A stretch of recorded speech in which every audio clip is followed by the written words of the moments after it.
Hey there.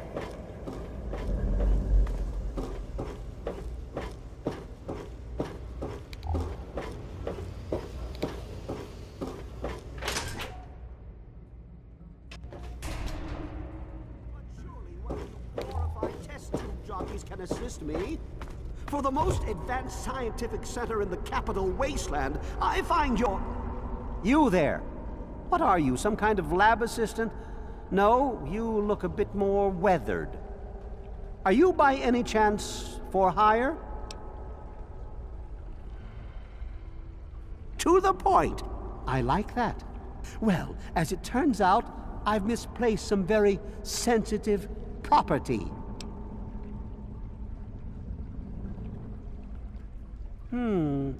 How do I put this in a way you'll understand? All you know of robots are those buckets of bolts, those Mr. Handshakers and whatnot. Well, that's not all a robot can be. You see, in the Commonwealth, we've made artificial persons, synthetic humanoids, programmed to think and feel and do whatever we need. And occasionally, they get confused and wander off.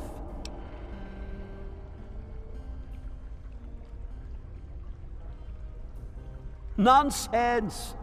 This is a machine we're talking about. Can you enslave a generator or a water purifier? Of course not. The same principle applies. But let's get back to your mission. You are to find this missing android. I've tracked him to somewhere here in the capital wasteland. He must have done something drastic, like facial surgery and a mind wipe, or else I would have found him by now. It will be no easy task. He may not even realize he's an android. Don't upset him by talking with him. Just come get me immediately. I'll handle it.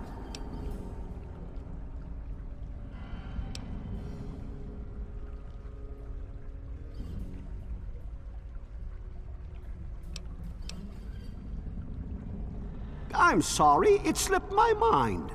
I have at my disposal advanced technology from the Commonwealth. I'd be willing to share some of it with you. Just think, you'll be the envy of all your friends. Excellent! Locate my android, and you won't be disappointed. Here, listen to this message he sent me. He's mocking me. I swear, I'll make him pay for that.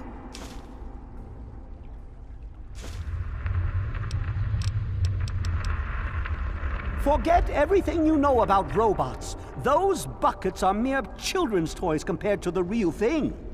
Androids have fake skin and blood and are programmed to simulate human behavior, like breathing.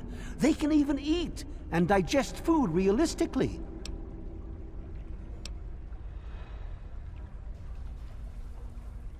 Like I said, I suspect he's had facial reconstruction and possibly even a mind wipe. Search the offices of doctors or techies for android information. If he's come into contact with these people, there may be records.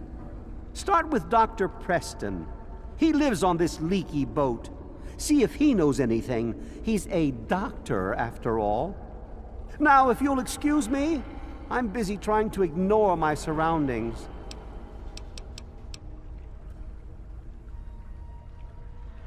Maybe he didn't exactly wander off. Maybe he fled. Escaped captivity, as it were, if he began to misinterpret his situation.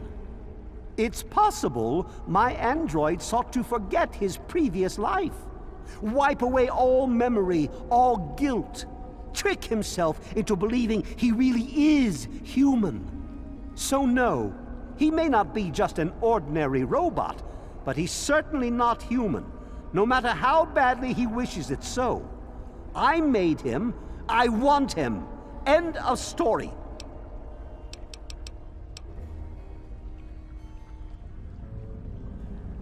By God, you're as annoying as you are clever. Very well. I'll tell you what you want to know, if it helps you locate my property. The duty of this particular unit was the hunting and capturing of other escaped androids. Yes, others have escaped. It's one of the side effects of having such an advanced AI. Machines start to think for themselves, fool themselves into believing they have rights. And so, this particular android may have believed he'd done something wrong, immoral, and wanted to forget those deeds. Satisfied now?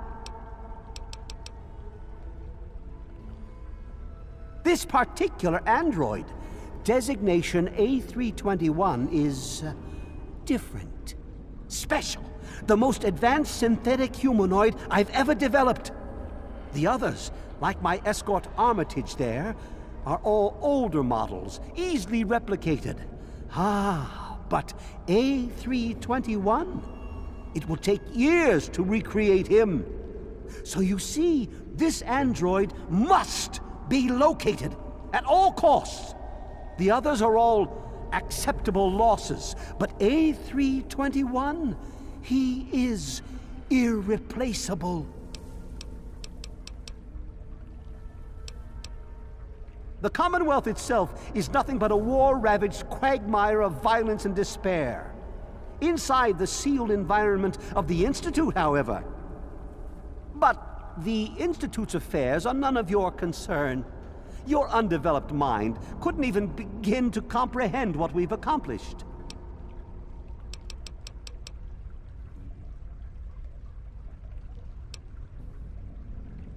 Of course you do.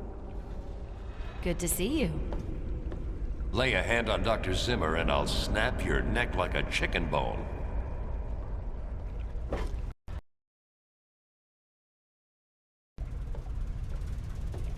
Look, this is a restricted area. I'm tired of telling you people. It's you. My heavens, you look so much like him. You're James's son, aren't you? What are you doing here?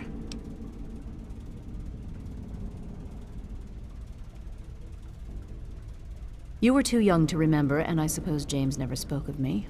Typical. I am Dr. Madison Lee. I worked with your parents many years ago. Now I run the science lab here in Rivet City. It was all I had left. When your mother died, your father decided to leave with you. He abandoned our work. We had no choice but to do the same.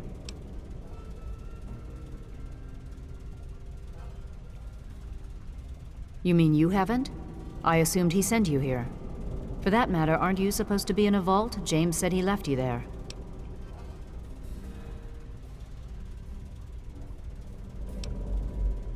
Did you? I was under the impression that's exactly the opposite of what he wanted for you. Well, you won't find him here. He's come and gone already. Your father insisted that we return to work on Project Purity. I tried telling him too much time has passed. There's no way it would work. Predictably, he refused to listen to me. He says he can prove it will work and headed off to the old lab. I'm sorry, I don't know what else to tell you. It's in the old Jefferson Memorial Building, northwest of here. Please, don't go after him. It was foolish of him to even think about going there alone. I suppose so. I worked with them for several years until your mother died, and your father decided it was time to leave. What else do you want to know? James? He was very driven, determined to change the world. Well, we all were back then, I suppose. He was focused on two things, really. Making Project Purity work, and your mother. When she died, I think he gave up. I know he wanted to keep you safe. But I think part of what he did was run away. But it seems that he never really was able to get over the idea. I'm frankly shocked that he waited all this time, and wants to try again. Yes, your mother was... well, she was a good woman. A very dedicated scientist. Your father loved her very much. It was a shame that she died. She had been excited to meet you.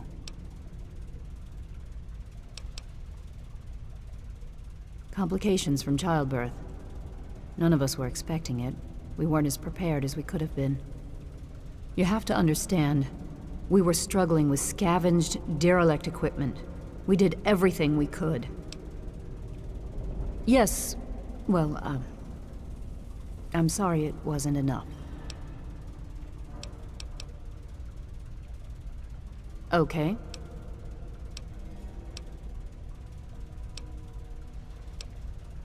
Look, I don't want to be harsh, but I have problems of my own. I don't have the resources to support James's foolish endeavors, or your chasing after him. I'm sorry. I suppose I can spare a few stim packs. It's not much, but it might make things easier for you. What? Well, I'm not sure what there is to tell. Your father and we worked together for a long time. I think we were really on to something. But then there were complications. The project was abandoned and your father disappeared. I returned here to Rivet City and established the lab you see before you now.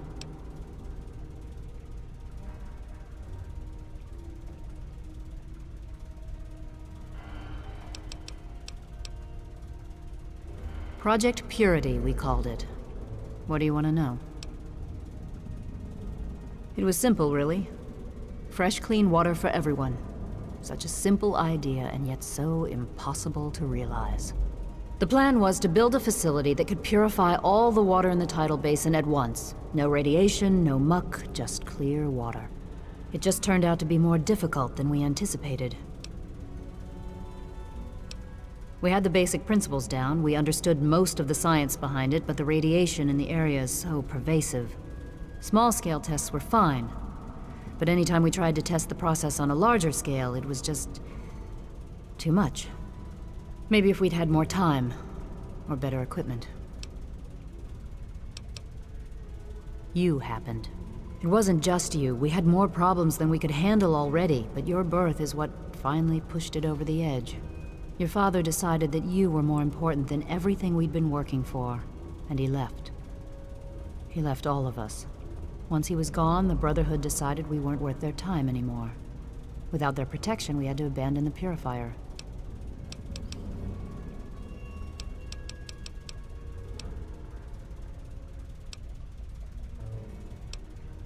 This is the Rivet City Science Lab. It's taken many long years to put together, but we've done well for ourselves.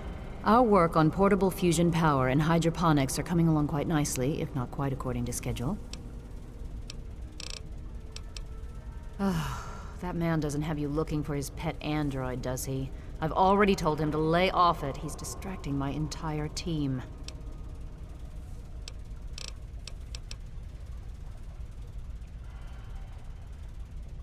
Good luck finding your father.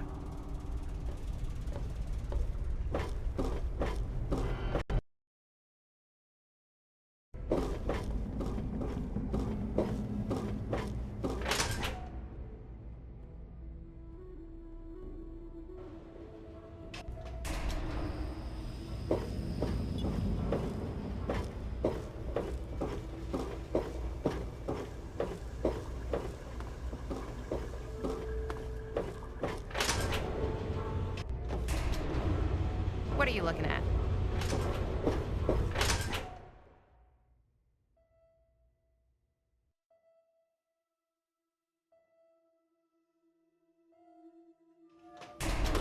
Hello.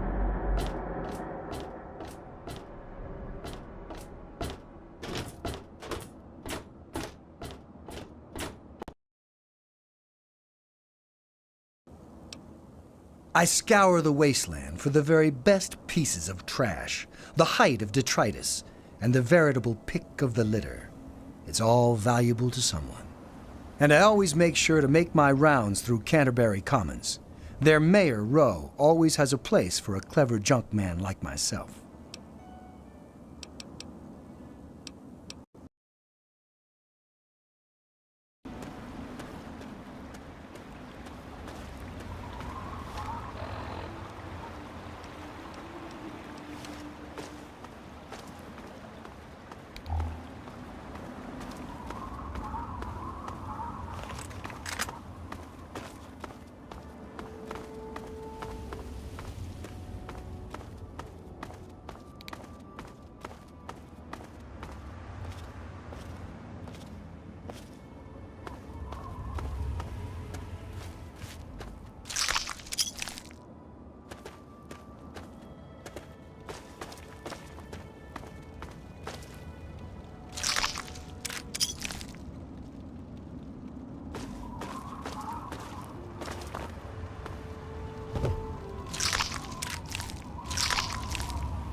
Thank you. Whoever you are, thank you.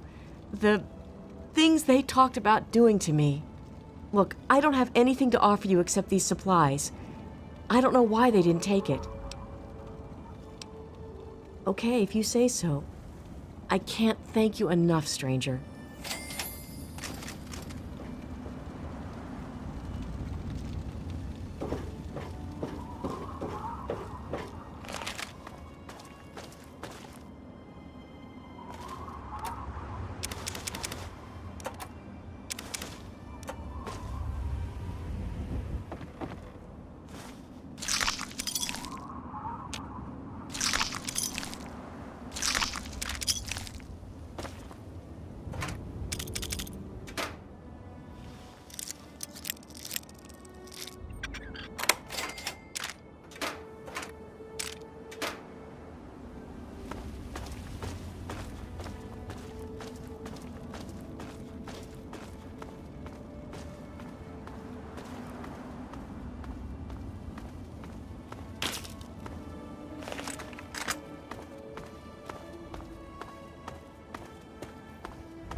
No more games! Time to die!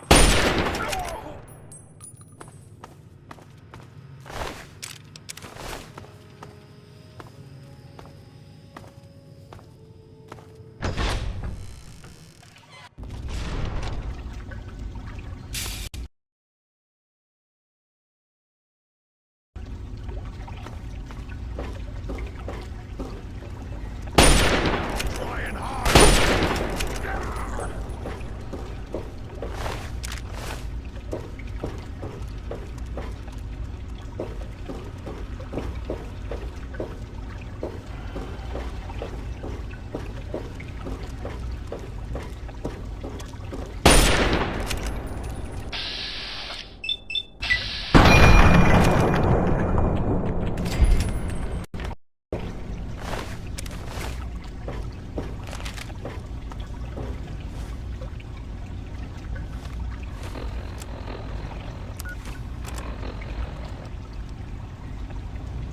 To be honest, the Gek sounded like pure fantasy, even for someone of Braun's capabilities.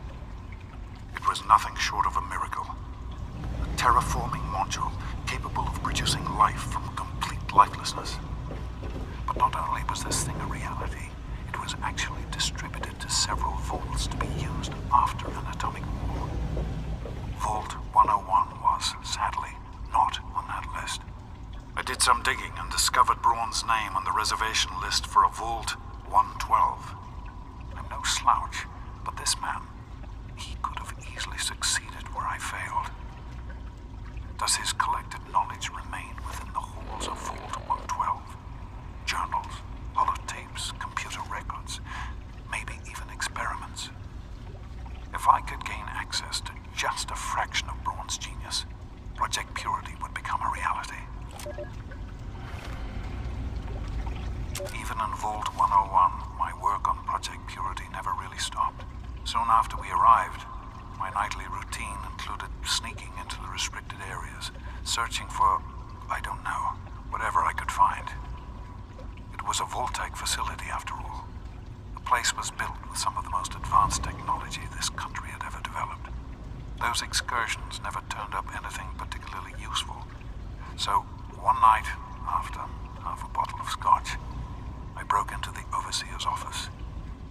It was easy enough to hack his console, gain access to the restricted files. Most of it was garbage. Propaganda, spy reports, just plain rambling bullshit, really. But there was one thing, one name that stood out amongst all the others. Dr. Stanislaus Braun. I knew of Braun's work, of course. He was a celebrity in his day, Vault-Tec's sorcerous scientist, leaving his peers in awe of his technological wizardry. But it was in Vault 101 that night in the Overseer's office I first learned of Braun's involvement in Vault-Tec's Societal Preservation Program and his work on something called Gek, the Garden of Eden Creation Kit.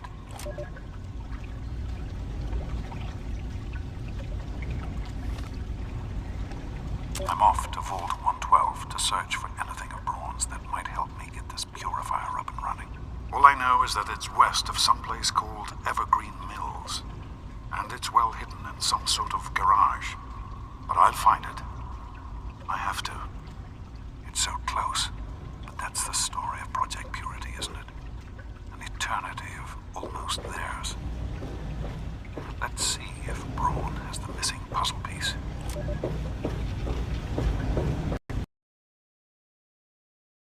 That batch of tests was inconclusive, but Madison and I are convinced it's a problem with the secondary filtration system.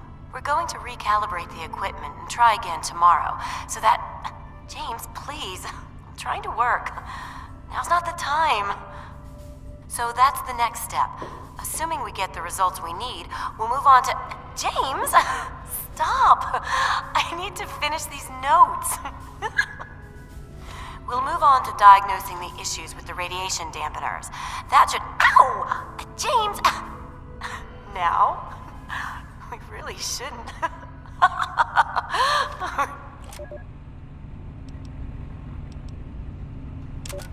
Well, here we are again. Project Purity and me. It's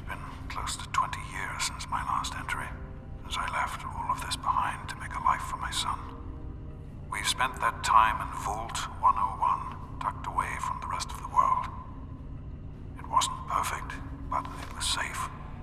And that's all I could have hoped for. Now, my son is a grown man. Handsome, intelligent, confident. Just like his old man. And as hard as it was to admit it, he doesn't need his daddy anymore.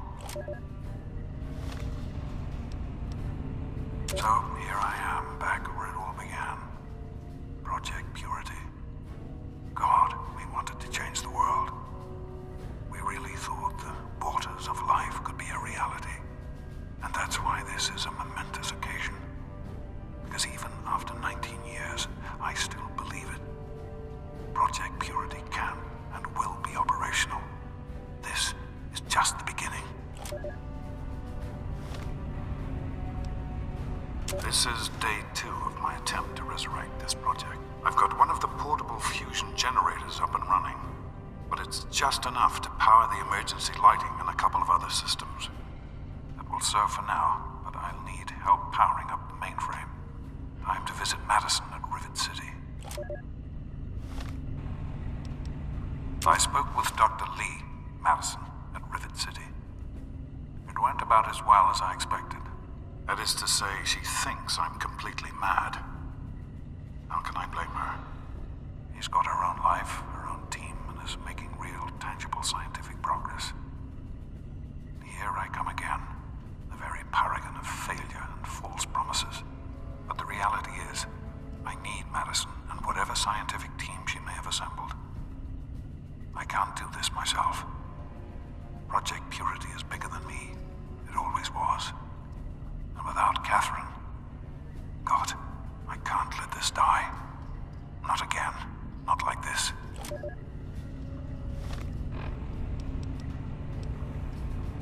I am at a loss. My beloved wife is gone. In her place is my son, small and helpless. As much as this place means to me, as much as it meant to Catherine, this is no place for an infant, especially an infant without his mother. It's time to go. The project was in trouble before, both internally and externally.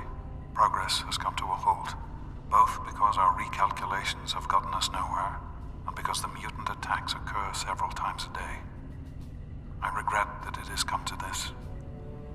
I know that if I leave, our work may come to an end. Madison has never been on the best of terms with the Brotherhood. Aside from Scribe Rothschild, she'll tolerate none of them.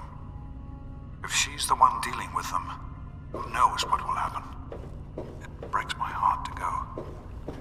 But I must put the needs of my child before my own.